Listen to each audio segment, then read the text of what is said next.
ম্যাকাইয়ের বিখ্যাত একটা স্থান ম্যাকাই হারবার, যেখানটায় সবাই আসলে ঘুরতে আসেন।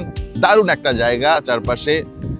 ঠিক এই জায়গাটায় দাঁড়িয়ে আছি। শুভ সকাল জানাচ্ছি ম্যাকাই থেকে। আমার সঙ্গে একজন প্রবাসী ভাই আছেন, বাংলাদেশি জার্সি পরা। গতকাল বাংলাদেশ যখন এসেছে তখন কিন্তু অনেক ধরনের সমস্যা ফেস করতে হয়েছে। সেটা আপনারা সেই গল্পগুলো আমাদের খেলাযোগের পেজে দেখেছেন, খেলাযোগের বুলেটিনে দেখেছেন। সবকিছু পেরিয়ে বাংলাদেশের যারা এখানে আছেন সবাই কিন্তু ভালো কিছুর প্রত্যাশা করছেন। আরিফ ভাই, বাংলাদেশ তো আসলে কখনোই এখানে খেলতে আসেনি। ইনফ্যাক্ট অস্ট্রেলিয়া খেলেছে বা টেস্ট খেলেনি এখন পর্যন্ত, নতুন ভেন্যু। আপনাদের প্রত্যাশাটা আসলে কি থাকবে? না, আমাদের প্রত্যাশাটা খুবই পজিটিভ, যেহেতু দীর্ঘ 23 বছর পর এসে বাংলাদেশ অস্ট্রেলিয়াকে যেভাবে ডমিনেট করলো, তো আমার কাছে মনে হচ্ছে যে তারা ভালো কিছু করবে। আর মাকাইয়ের পিচ সম্পর্কে যদি কিছু বলতে বলেন, কারণ আমার কাছে মনে হচ্ছে যে এখানে ব্যাটিং পিচ। লাস্ট আমরা অস্ট্রেলিয়া এবং নিউজিল্যান্ডের সাউথ আফ্রিকার ম্যাচটা দেখি, সেখানে বেশ ভালোই অস্ট্রেলিয়া রান পেয়েছিল। তো এবারে মনে হচ্ছে যে ভালো ব্যাটিং কন্ডিশনটা ভালো হবে। তো আশা করি বাংলাদেশের ব্যাটসম্যানরা যদি ভালো কিছু করতে পারে অ্যাটলিস্ট প্রথম সেশনে, আমার কাছে মনে হচ্ছে ভালো পজিটিভ একটা রেজাল্ট আমরা পাবো। আপনারা তো এখানে খেলা দেখেন, ডোমেস্টিক খেলাগুলো হয়তো বা দেখেন, অনেক বেশি ভয়ঙ্কর হবে নাকি মানে এখানকার? আমার কাছে মনে হচ্ছে না। ওরা হয়তো বা যে নিউজটা ছড়াচ্ছে হয়তো বা এটা নেগেটিভ হতে পারে, কারণ আমরা লাস্ট ম্যাচ যেটা দেখছি বেশ ভালো রান আসছে, অস্ট্রেলিয়া ভালো রান পাইছে এবং নিউজিল্যান্ডও আপনার সাউথ আফ্রিকাও ভালো রান পাইছে।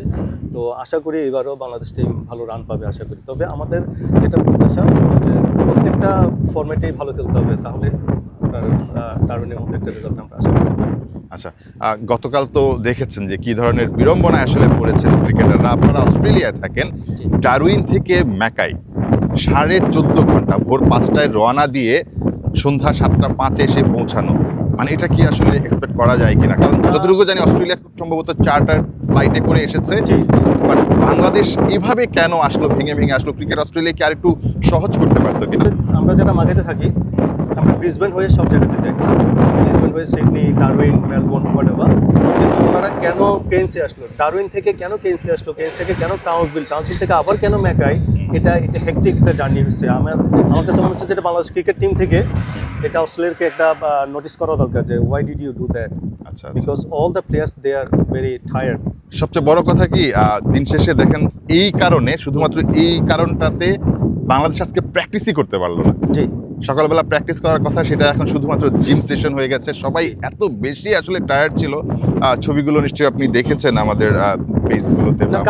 কালকে আমি প্রায় 11টা পর্যন্ত বাংলাদেশ টিমের সাথে ছিলাম। টিম হোটেলে ছিলেন? জি, টিম হোটেলে ছিলাম। সেখানে আমি লাস্ট তাসকিন ভাইয়ের সাথে কথা বলে তারপরে আমি আসছি। তারা কি বলছেন, ক্রিকেটাররা আসলে কি বলছেন? সবাই আসলে খুবই টায়ার্ড, সবাই এত টায়ার্ড, খাওয়া দাওয়া নিয়ে সবকিছু নিয়ে, মানে তারা যে 1 সেকেন্ড কোথাও দাঁড়াবে সেই অবস্থাটা কারো ছিল না। মানে এনার্জি নেই আসলে, তারা এনার্জি লেস হয়ে গেছিল গতকাল। কারণ এই 14 ঘন্টা জানি এটা অস্ট্রেলিয়া মাটিতে। আর ডোমেস্টিক ফ্লাইটগুলো কিন্তু ভালো না, প্রথম কথা। বিমানের অবস্থা বলেন বা তাদের ট্রানজিটের যে ফ্যাসিলিটি, সব কিছু মিলে ডোমেস্টিক এক্সপিরিয়েন্স আমাদের জন্য ভালো না।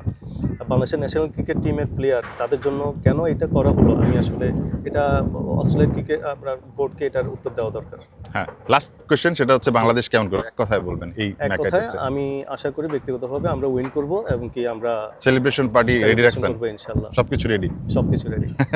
বাংলাদেশের যারা প্রবাসীরা আছেন তাদের মধ্যে আসলে অন্যতম আরিফ ভাই এখানে আছেন অনেক বছর ধরে, এবং তারা সবকিছু অ্যারেঞ্জ করে রেখেছেন যে বাংলাদেশ এই টেস্টটা জিতবে, তারপর তারা মারাত্মকভাবে আসলে সেলিব্রেট করবেন এই জয়টাকে। আমরাও সেই অপেক্ষায় আছি। Ahmed Jasim, 71, Mackay, Australia.